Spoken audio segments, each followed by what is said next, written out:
Hello students. आप लोगों का दीप राज के यूट्यूब चैनल में बहुत बहुत स्वागत है।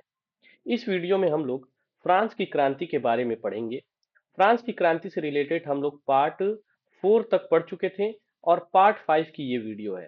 ठीक, तो समय को देर नहीं करते हैं और धीरे धीरे समझने की कोशिश करते हैं।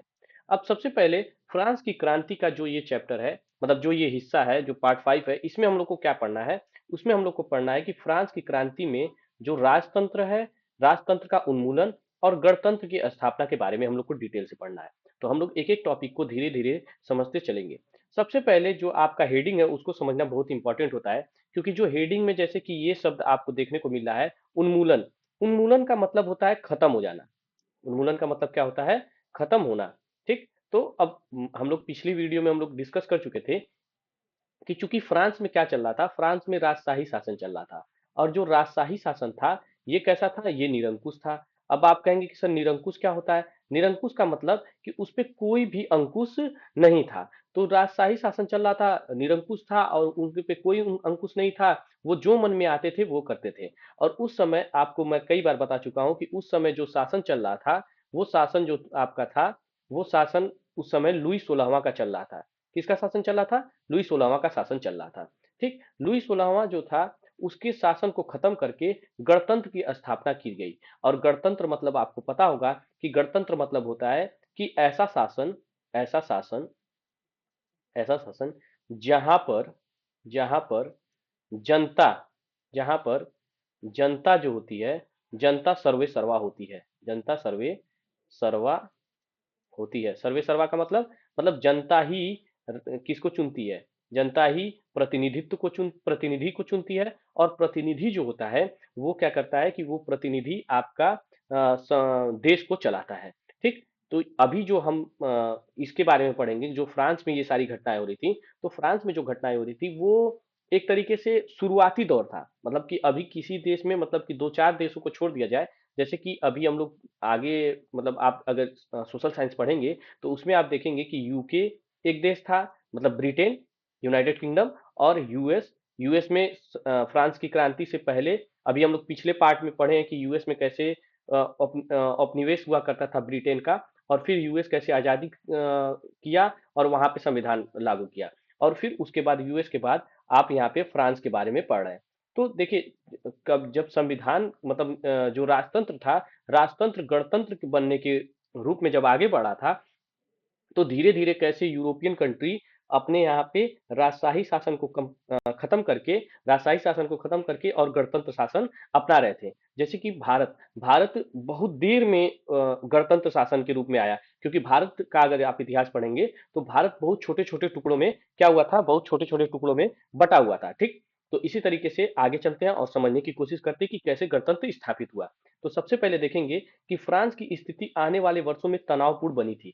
ये तो हम लोग पढ़ ही चुके हैं कि 70-89 का समय चल रहा था। 70-89 का समय चल रहा था और 70-89 के समय क्रांति चल रही थी, बहुत भयानक क्रांति हो रही थी और बहुत सारा तनावपूर्ण बना हुआ था। लुई 16वां, जिनके बारे में हम लोग डिटेल में पढ़ेंगे, इनको बाद में अभी फांसी हो जाएगा। लुई 16वां को बाद में फांसी हो जाएगा, जनता ही के द्वारा मिलकर उनको फांसी दे दिया जाएगा। तो लुई 16वां संविधान पर हस्ताक्षर कर दिए थे, परंतु प्रसा के राजा से उसकी गुप्त वार्ता भी चल रही थी। अभी हम लोग प्रसा और ऑस्ट्रिया और फ्रांस के बारे में भी थोड़ा सा हम लोग समझेंगे। ठीक, तो किसके साथ वार्ता चल रही थी? प्रसा के साथ। 70-89 में गर्मियों के बाद होने वाली ऐसी घटनाओं को नियंत्रित करने के लिए इन शासकों ने सेना भेजने की योजना बना ली।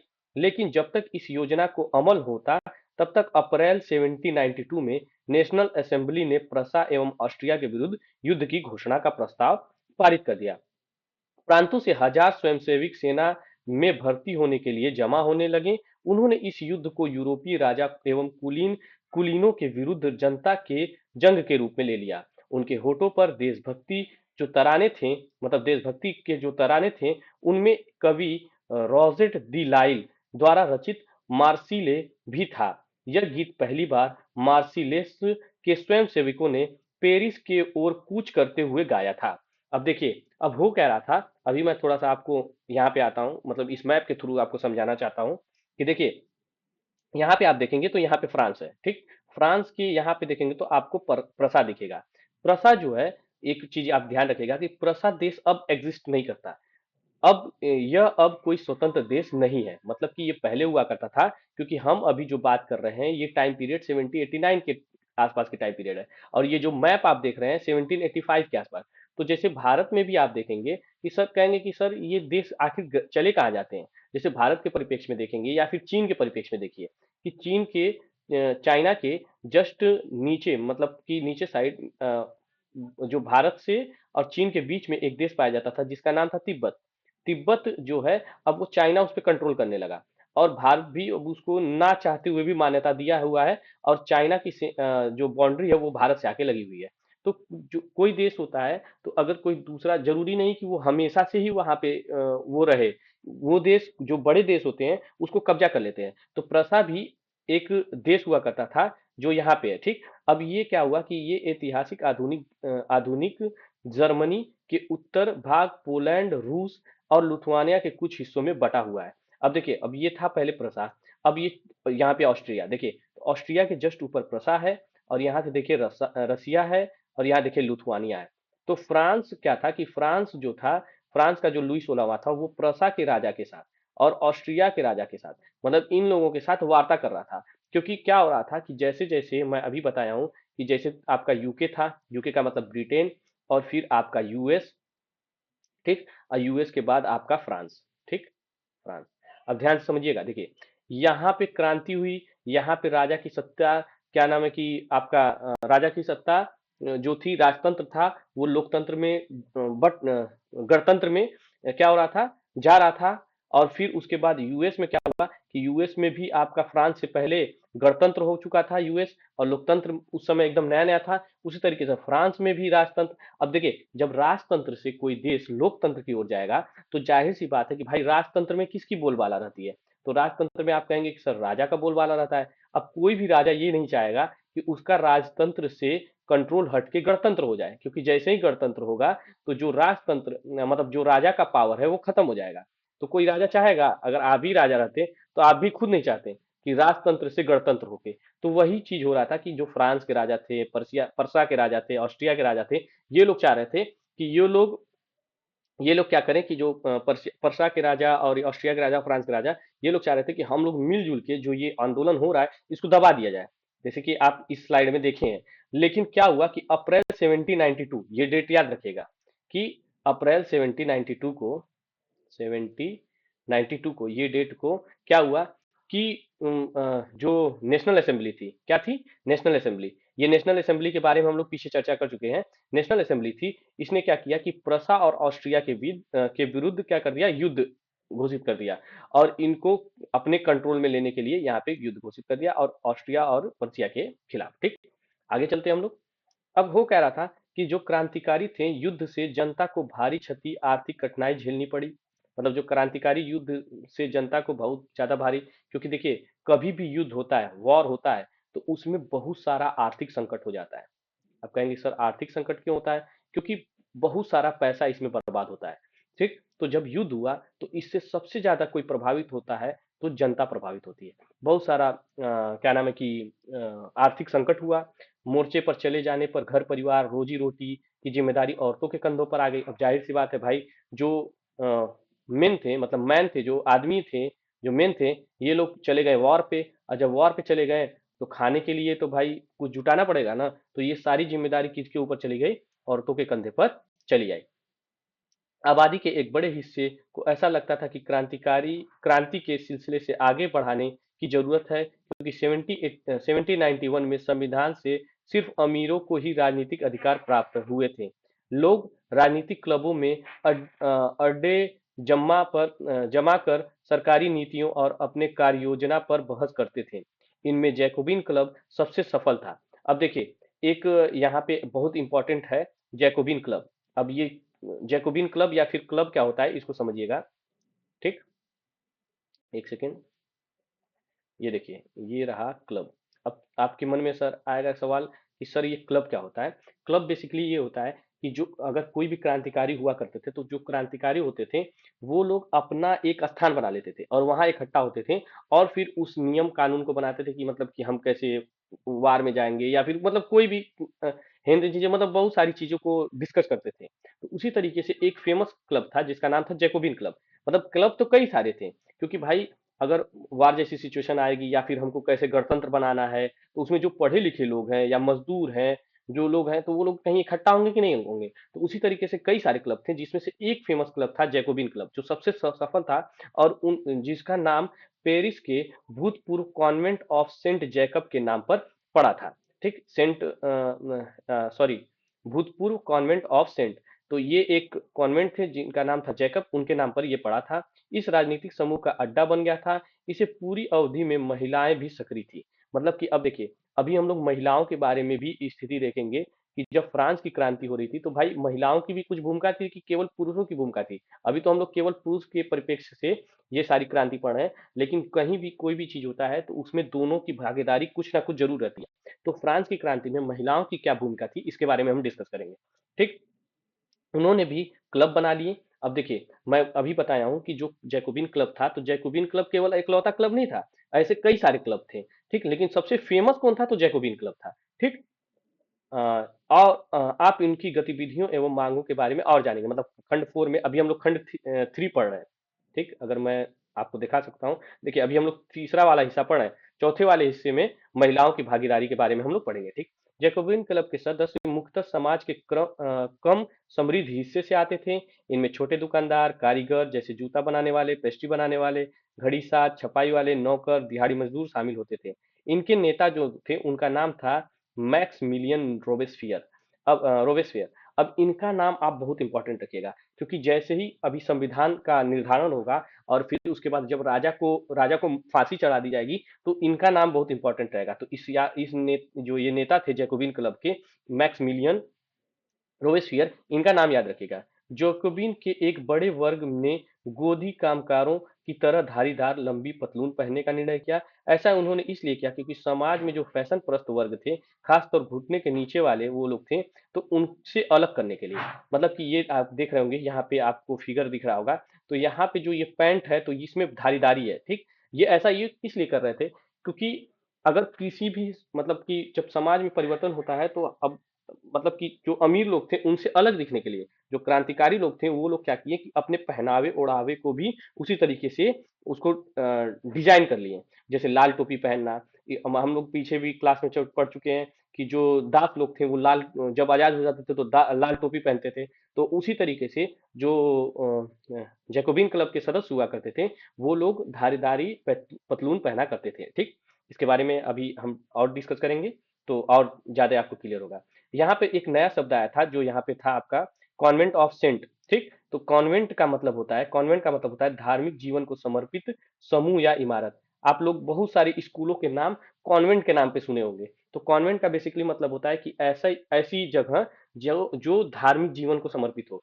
तो जब ईसाई क्रिश्चियन वगैरह, ईसाई मिशनरियां वगैरह जब स्कूल बनाती हैं थी, तो उसका नाम कॉन्वेंट पे रख देती थी। ठीक, आगे चलते हैं। इसलिए जैकोबिन को सौ कुलात के नाम से जाना जाता था, जिसका अर्थ था बिना घुटने वाले। मतलब कि उनका पैंट पूरा होता था। यहाँ पे देखिए, ये देखिए, ये पैंट जो है ये पूरा है, तो इसीलिए इनको सौ कुलात कहा जाता था। और क्योंकि इनका जो पैंट था वो पूरा घुटने से भी नीचे तक होता था। सौ कुलात पुरुष लाल रंग की टोपी भी पहनते थे, अभी मैं बस बताया, जो स्वतंत्रता का प्रतीक रहता था। लेकिन महिलाएं ऐसा करने की अनुमति नहीं थी, क्योंकि भाई महिलाओं को वो कपड़ा नहीं पहनने की अनुमति थी, केवल पुरुषों को थी। सन 1792 में गर्मियों में जैकोबिन ने खाद्य पदार्थों की महंगाई एवं अभाव के नाराज पेरिस वासियों को लेकर एक विशाल हिंसक विद्रोह की योजना बनाई। अब देखिए, अब क्या हुआ कि भाई युद्ध छिड़ गया था। और युद्ध किसके किसके बीच छिड़ा था, इसके बारे में हम लोग डिस्कस किए कि जो फ्रांस था, नेशनल असेंबली ने किसके साथ युद्ध की घोषणा कर दी, प्रसा के साथ और ऑस्ट्रिया के साथ। तो जब ऑस्ट्रिया और प्रसा के साथ युद्ध की घोषणा की, तो बहुत सारा खाद्य संकट आ गया। और जब खाद्य संकट आ गया, तो उसमें क्या हुआ कि 1792 में जैकोबिन ने खाद्य पदार्थों की महंगाई एवं अभाव के नाराज में पेरिसवासियों को लेकर एक विशाल हिंसक विद्रोह की योजना बनाई। और जैकोबिन क्लब के बारे में हम लोग डिस्कस कर ही लिए। तो जैकोबिन क्लब के जो नेता थे और जो लोग थे, वो लोग मिलके एक हिंसक कार्रवाई की क्या क्या शुरू किया। 10 अगस्त की सुबह उन्होंने ट्यूलेरिए, ये थोड़ा सा नाम थोड़ा सा अजीब होता है तो इसको समझिएगा, ट्यूलेरिए के महल पर धावा बोल दिया। ट्यूलेरिए का महल था, वहां पे धावा बोल दिया और राजा के रक्षकों को मार डाला। खुद राजा को कई घंटों तक बंधक बना लिया। राजा कौन थे? लुई 16वां। ठीक। बाद में असेंबली ने शाही परिवार को जेल में डाल देने का प्रस्ताव पारित किया। नए चुनाव कराए गए। 21 वर्ष से अधिक उम्र वाले सभी पुरुषों, चाहे उसके पास संपत्ति हो या न हो, उनको मताधिकार दे दिया। अब आपसे क्वेश्चन है कि जो मताधिकार का अधिक मतदान का जो अधिकार था, मतदान का जो अधिकार था, इसके बारे में मैं बताया हूँ। जो मतदान मतदान का अधिकार था, तो ये मतदान का अधिकार कितने लोगों को मिला था, मतलब किन दो लोगों के ग्रुप में बांटा गया था, किन सदस्यों के रूप में बांटा गया था, इसके बारे में मैं बताया हूँ। ठीक। तो आप इसको कमेंट जरूर करिएगा अगर आप पूरा वीडियो देख रहे हैं तो। नवनिर्वाचित असेंबली को कन्वेंशन का नाम दिया गया। 21 सितंबर 1792 को इसने राजतंत्र का अंत कर दिया।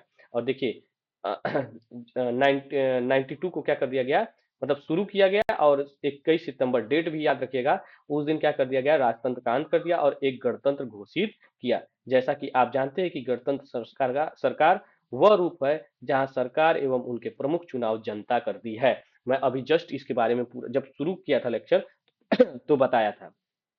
एक सेकेंड। ठीक। यहाँ यह वंशानुगत राजशाही नहीं है। आप कुछ अन्य गणतांत्रिक देशों के बारे में जानकारी प्राप्त करने की कोशिश करें और देखें कि वे कब और कैसे गणतंत्र हुए। तो मैं आपको होमवर्क देता हूं कि आप 5 गणतंत्र देश और 2 राजतंत्र देश, अगर राजतंत्र देश अभी भी एग्जिस्ट करते हैं तो उसके बारे में आप मुझको कमेंट में जानकारी दीजिए। ये आपका होमवर्क रहेगा। ठीक। आगे चलते हैं। अब हुआ क्या कि लुई 16वां को न्यायालय द्वारा देशद्रोही के आरोप की दी गई और मौत की सजा सुना दी गई। और 21 जनवरी 1793, ये बहुत इंपॉर्टेंट है, प्लेस डी लॉ कॉनकॉर्ड में उसे सार्वजनिक रूप से फांसी दे दी गई। मतलब सब लोग उपस्थित थे और 21 जनवरी 1793 को देशद्रोह के आरोप में क्या कर दिया गया, फांसी दे दिया गया। और उसी के बाद उसकी जो रानी थी, रानी मेरी एंटोनेट, इसको भी वहीं पे क्या कर दिया गया, मतलब कि उसके बाद उसको भी फांसी दे दी गई। ठीक। यहाँ पे आपको एक फिगर दिख रहा होगा और यहाँ पे देखिए देशद्रोह का एक नया शब्द है। जैसे कॉन्वेंट हम लोग सीखे ना, तो वैसे देशद्रोह शब्द है। देशद्रोह का मतलब होता है कि वे अपने देश या सरकार से विश्वासघात करना है, उसी को देशद्रोह कहते हैं। इसके बारे में आप लोग परिचित होंगे। ठीक। अब ये फोटो थोड़ा सा आप देख लीजिएगा कि ये जो फोटो है ये क्या है। ये क्या है कि नवीन अ, नॉनी वॉलो लिबर्टी स्वतंत्रता, मतलब कि ये एक ऐसी महिला की फोटो है। यह किसी महिला कलाकार द्वारा रचित दुर्लभ चित्रों में से एक है। क्रांतिकारी घटनाक्रम के बाद महिलाओं के लिए वह यह संभव हो गया कि स्थापित चित्रकारों के साथ प्रशिक्षण प्राप्त कर सके और हर 2 साल में लगने वाली शौलान नामक नुमाइश में अपने चित्रों को प्रदर्शित कर सके। यह तस्वीर स्वतंत्रता की नारी रूपक अर्थात नारी आकृति स्वतंत्रता का प्रतीक है। मतलब कि ये फोटो है, जैसे कि हम लोग अभी पिछले क्लास में हम लोग डिस्कस किए थे कि जो प्रतीक थे वो अलग अलग प्रतीकों का कोई ना कोई मतलब था, जैसे लाल टोपी। ठीक। अभी हम लोग डिस्कस किए थे कि लाल टोपी जो था, जो स्वतंत्रता का प्रतीक था, जो लाल टोपी पहनता था। फिर उसके बाद गट्ठर उट्ठर के बारे में हम लोग पिछले क्लास में ये प्रतीक के बारे में पढ़ चुके हैं। ठीक। होपफुली आप लोगों को समझ में आया होगा। तो अब लेक्चर को यहीं पे समाप्त करते हैं और आगे का जो टॉपिक है उसको हम लोग नेक्स्ट वीडियो में कवर करेंगे। और जो जैसे महिलाओं की भागीदारी क्या थी, इसके बारे में भी हम लोग डिस्कस करेंगे। तो अगर आप अंत तक जुड़े रहें तो बहुत अच्छी बात है। मिलते हैं नेक्स्ट वीडियो में, तब तक के लिए जय हिंद।